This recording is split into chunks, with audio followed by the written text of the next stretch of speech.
A wolf in sheep's clothing, Russia being one of the guarantors of Ukraine's security under the 1994 Budapest Memorandum, turned out to be the one to violate it. Last year it invaded Ukraine, annexing the Crimean Peninsula. The armed conflict in the eastern Ukraine was also sparkled by Moscow. Its secret services and military are behind the so-called Donetsk and Luhansk People's Republics, and have been from the beginning. There is no sign of this policy changing anytime soon. Experts see the only sound response for Ukraine in strengthening its security, and seeking NATO membership is part of the solution.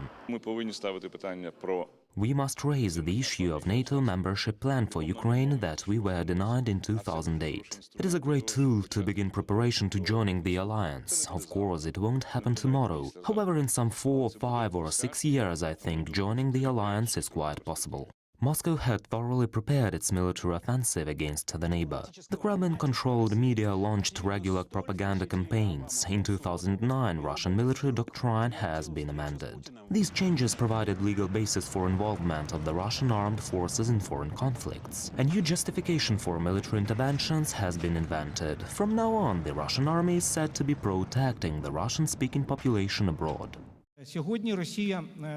Today's Russia reminds me of Germany in the late 20th, early 30th of the 20th century. Certainly not in terms of potential, but in terms of motivation and determination to act.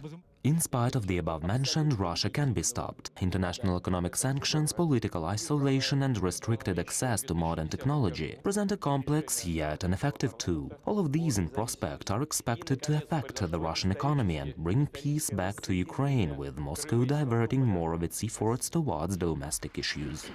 We have to have a political solution of this crisis.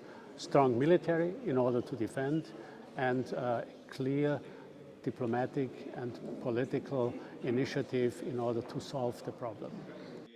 Nevertheless, despite official statements, the Ukrainian army is still in need of deep reform. Inexperienced conscripts could hardly be the pillar of a modern army, experts emphasize. They call upon immediate and thorough modernization of the armed forces with NATO standards in mind.